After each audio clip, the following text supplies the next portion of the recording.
फिर दिन हुआ पुरानी रात का, करे सो शुक्र हम खुदा की जात का, खुदा की जात का, नया फिर दिन हुआ।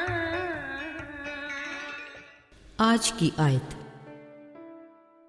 ज़ूफ़े से मुझे साफ कर तो मैं पाक हूँगा, मुझे धो तो मैं बर्फ़ से ज़्यादा सफ़ेद हूँगा।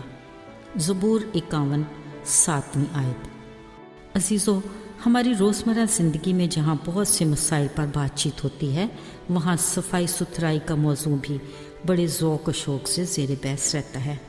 सफाई से मुतल्लिक़ खुशबूदार, दिलकश और दीगर जरासीम कुछ ऐसे लवाज़मात मार्केट में दस्तयाब हैं जिनकी ख़रीदारी भी बड़े शौक़ से की जाती है और उनके इस्तेमाल में भी लुत्फ़ उठाया जाता है। यूँ समझ लीजिए, हमारे बाथरूम्स में लगी रैक पर सजी ये अशिया देखकर हर आने जाने वाले हमारी पसंद, तरीके सलीके और ज़ौक़ को सराहते हैं। ये जिस्मानी सेहत के लिए बुनियादी ज़रूरियात हैं। वो कहते हैं ना कि ज़रूरत ईजाद की माँ है, इसलिए हमारी ही ज़रूरत की वजह से मुख्तलिफ़ कंपनियाँ ये अशिया अपनी अनथक मेहनत, बाकायदा रिसर्च और दिलकश पैकिंग के साथ मार्केट में लेकर आती हैं, जिनके इस्तेमाल से हर छोटा बड़ा मुस्तफ़ीद होता है। बिलाशुबा सफाई सुथराई एक दिलचस्प मौजू है जिससे हम एक दूसरे की मुफीद मालूमात से फ़ायदा भी उठाते हैं। अज़ीज़ों, ज़रा देखिए, आज भी हस्बे मामूल यीशु के आसपास बहुत से लोग जमा हैं। चलिए सुनते हैं आज उनकी तालीम का मौजू क्या है। साथियों, वो कह रहे थे, जो चीज़ मुंह में जाती है वो आदमी को नापाक नहीं करती, मगर जो चीज़ मुंह से निकलती है असल में वो ही आदमी को नापाक करती है। ओह, मतलब बात हो रही है पाक और नापाक अशिया की, जिनकी यीशु बड़े सादा, वाज़े और बड़े ही खूबसूरत अल्फाज में बयान कर रहे थे। मगर इस भीड़ में मौजूद कुछ मजहबी लीडर खुद को और कभी अपने सफ़ेद चोगों को बार बार देखकर आपस में कहने लगे, उस्ताद की इन बातों का क्या मतलब। शागिर्दों ने मजहबी लीडरों को यूं बुड़बुड़ाते देखा तो यीशु को बताया।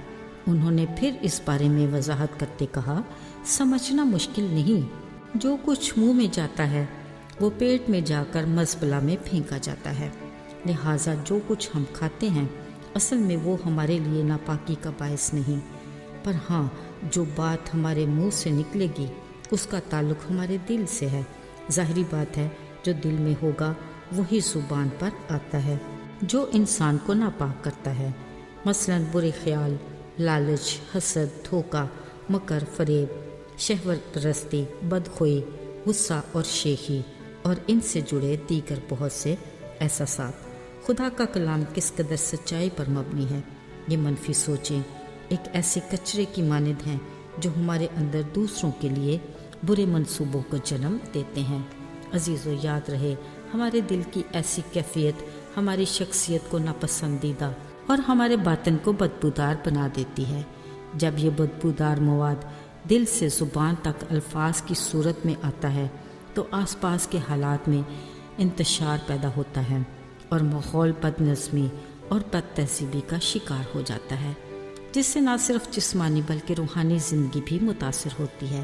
खुदा हमारी ऐसी गुमराही की ज़िंदगी से खुश नहीं होता, जिससे न सिर्फ उसकी तख्लीक की बेतौकीरी होती है बल्कि हमारी ज़िंदगी का मकसद भी ज़ाइल हो जाता है। अज़ीज़ों, खुदा के कलाम में हमारे बदन को खुदा का मक़दस कहा गया है, जिसमें उसका दिया मददगार रूह कुदस बसा है, जो हमें मसीह की खूबियों के बारे में आगाह करता है। उसकी आरज़ू है कि उसकी खूबियों की खूबसूरती हमारे इखलाक व किरदार और हमारे मिजाज से ज़ाहिर हो।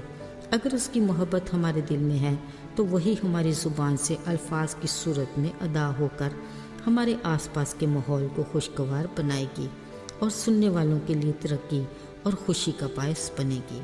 अजीज़ों, कलाम में लिखा है, तुम मसीह की खुशबू हो। खुशबू चहार सू फैल कर दूसरों के लिए खुशी और ताजगी का बायस बनती है।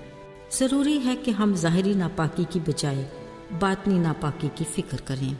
मसीह की मोहब्बत اور اس کے بڑے فضل کے باعث دل کی گندگی کو باہر نکالیں، اس کے پاک روح کو پورے طور پر اپنے دل میں بسنے دیں، تاکہ ہم اس کے نام کی گواہی دے کر اس کے بیٹے بیٹیاں ہونے کا حق ادا کریں۔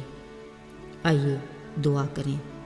اے خدا، تو نور ہے، ہم التجا کرتے ہیں کہ تو ہمارے دل میں بسیرا کر، تاکہ ہماری زندگی سے تاریکی کی سب قوتیں زائل ہو جائیں۔ اپنے کلام کی روشنی میں ہماری زندگی کی راہوں کو استوار کر، یسوع کے پاک اور مبارک نام میں، آمین۔